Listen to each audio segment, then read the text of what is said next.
With me now from Wisconsin is the Republican strategist, Jesse Garza. Thank you very much indeed for being with us. And let's just start with Wisconsin. It's all very close, as I was just saying. A New York Times poll putting Harris with a 3 percentage point advantage at the moment. Are you worried about that? What do you think is going to happen in Wisconsin? Thanks for having me this evening. Right now, Wisconsin, I think it's essentially a neck and neck race. This is going to be an election that's won by maybe 10,000, 15,000 votes. The only poll that, my opinion, that matters is the one that the voters are going to be going to on Tuesday. So when we're looking, we've seen Emerson poll, which came out recently, that had Trump up a point. And you look across the other swing states in the Rust Belt and in the Sun Belt states where Trump is consistently up a point or two. But when you're up only a point or two, it really does not. That doesn't mean you're up. That means you just got to fight harder to make sure you're turning out your people to vote on election day. In Wisconsin, we're seeing an extremely high increase in early voters. We spent the last 6 months as a party trying to engage, educate, and turn out our voters early. So we're seeing 209% spike increase in early in-person voting since it started 2 weeks ago. And absentee ballots have been up about 108% since those started earlier in October. So it's game's still on. People are out still in the field, knocking doors, talking to voters, trying to get those last minute votes out.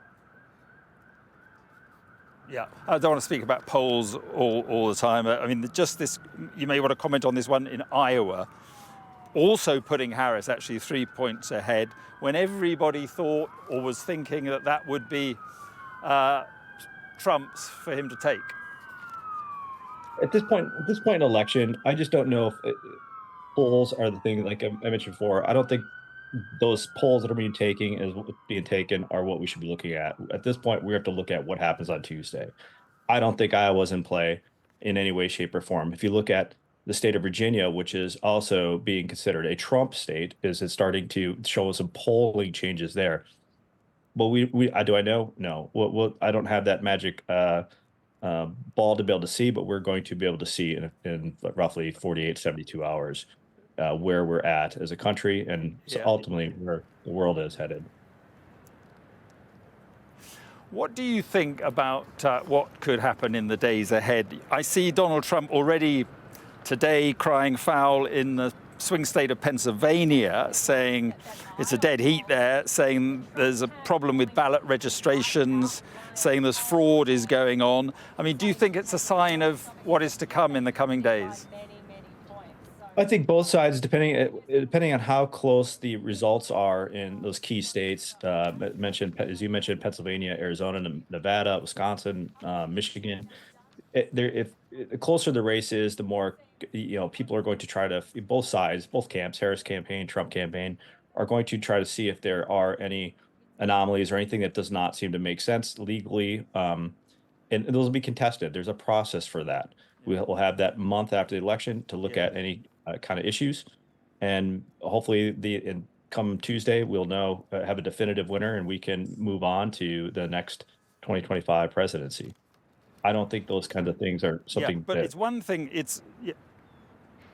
Sorry to interrupt you. I mean, it's one thing to talk about lawsuits and challenging the process, which a lot of parties do.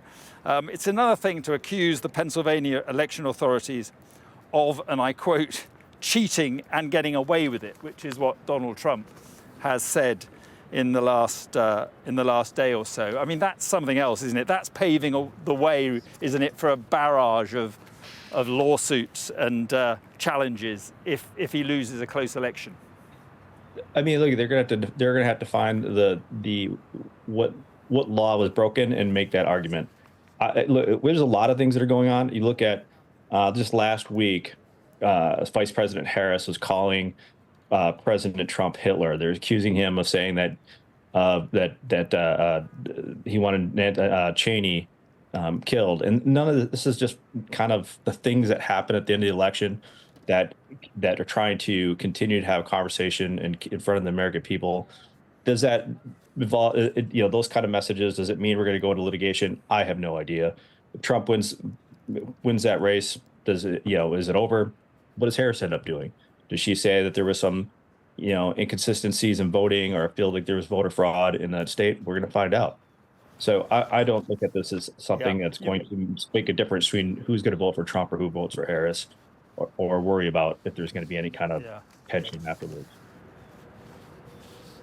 Jesse, you make the point there that this has been an angry election with a lot of insults flying around. Just finally, what do you think the American people make of that kind of campaigning? I mean, I think there's some things that concern Americans, and the main things that they're concerned about is the inflation, the economy, the border. Some of these, mudslinging back and forth, it's not unusual. I mean, we've had this since probably George Washington. So it's not something that we're not accustomed to seeing in a presidential election. But there's sometimes there's opportunity to capture that moment of those insults that came out. For example, Trump was his supporters are called garbage, and so he comes out in a garbage truck in Wisconsin just last week, and I think it really resonated with people that are middle class workers that this is not acceptable. From the president or the vice the administration to say things about voters or American people. Okay, Jesse Garza, appreciate your time. Thank you very much indeed.